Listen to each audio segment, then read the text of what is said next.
ভুলবশত 18 মাসের শিশুকে 18 বছরের ওষুধ দিলেন চিকিৎসক। আর ঔষধের পরিমাণ বেশি হওয়ায় শিশুটি অসুস্থ হয়ে পড়বার জেরে হাসপাতাল চত্বরে উত্তেজনা ছড়ায়। এমনই চাঞ্চল্যকর ঘটনা ঘটেছে উত্তর দিনাজপুর জেলার ইসলামপুর ব্লকের রামগঞ্জ প্রাথমিক স্বাস্থ্য কেন্দ্রে। শিশুর পরিবারের লোকজন অভিযোগ, জ্বরের জন্য হাসপাতালে ডাক্তার দেখাতে নিয়ে আসা 18 মাসের শিশুকে এতে কিছু রিপোর্ট করতে দেন চিকিৎসক। পরবর্তীতে রিপোর্ট দেখে চিকিৎসক ওষুধ লিখে দেন। সেই ওষুধ নিয়ে গিয়ে শিশুকে খাওয়ালে কিছুক্ষণের মধ্যে বাচ্চা শিশুটি অসুস্থ হয়ে পড়ে। সাথে সাথে আবারও হাসপাতালে নিয়ে আসা হলে হাসপাতালের চিকিৎসক ওই ওষুধগুলোকে কেটে নতুন করে আবার ওষুধ লিখে দেন এবং তড়িঘড়ি তাকে হসপিটালে ভর্তি করান। তবে এই ঘটনায় পরিবারের লোকজন চিকিৎসকের বিরুদ্ধে বিক্ষোভ করেন। সময় মতো বাচ্চাকে হাসপাতালে নিয়ে আসবার ফলে শিশুটি বেঁচে গেল।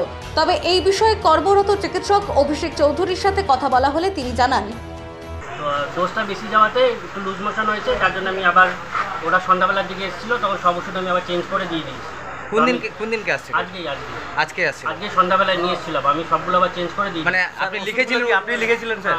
তো এটাকে ওষুধ ভুল লেখা হয়েছিল? ভুল লেখা হয়নি, ডোজ বেশি হয়েছে। ডোজ বেশি হয়েছে, তাহলে কি বেশি হয়েছিল? মানে অ্যান্টিবায়োটিকের ডোজটা বেশি হওয়াতে লুজ মোশন হচ্ছিল। বয়সের মানে হয়েছিল ডিফারেন্স নাকি? অ্যান্টিবায়োটিকটা বেশি ডোজ যাওয়াতে লুজ মোশন হয়েছে। লুজ মোশনটা বন্ধ করার জন্য আমি আবার সব ওষুধ চেঞ্জ করে দিয়ে দিই। ডাক্তারবাবু, এদের অভিযোগ হচ্ছে যে লিখেছেন একজন ডাক্তারের কাছে এত এভাবে গাফিলতি কিভাবে হতে পারে, এটাই অভিযোগ। এটা ওপিডিতে 600 পেশেন্ট চলছিল তখন, ওই টাইমটাতে কোনো কারণে ভুলটা হয়েছে। আমি তার জন্য বললাম যে বাচ্চাটাকে আবার নিয়ে আসো। আমি সন্ধ্যাবেলা একবার দেখেছি বাচ্চাটাকে, ওই জন্য আবার নিয়ে আসতে বললাম যে আবার নিয়ে আসো আবার। আর আমি বাচ্চাটাকে বলিও নি যে চলে এসে, ওরাই নিয়ে চলে গেছিলো। আপনার বক্তব্যে একটাই জিনিস উঠে আসছে যে 500 থেকে 600 পেশেন্টের কথা বলছেন। হ্যাঁ, যে যার জন্য ভিড়ের মধ্যে বিষয়টা হয়েছে গন্ডগোলটা হয়েছে। তো আপনার রেজিস্টার আজকের ডেটে রেজিস্টার করতে পারবেন যে আপনার 600 পেশেন্ট হয়েছে? 626টা পেশেন্ট। বেশি পেশেন্ট হলে কি তাহলে ভুল হয়? বেশি পেশেন্ট হলে ভুল কথা না। এটা দোকানদার যিনি দিচ্ছে ওনাকে একবার বলতো যে বাচ্চার ওষুধ এত বড় ডোজে কেন দিচ্ছ, বা ওনারা যদি যে বুঝতে পারতেন ওষুধগুলো আবার নিয়ে আসতো।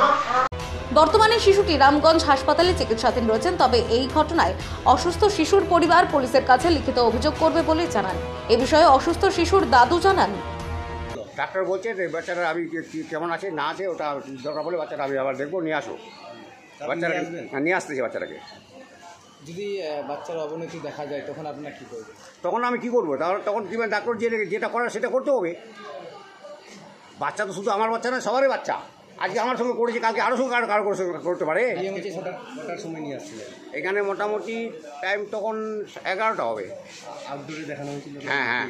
হ্যাঁ, ইনডোরে দেখা হয়েছিল। এই যে এমার্জেন্সিতে? হ্যাঁ, এমার্জেন্সিতে।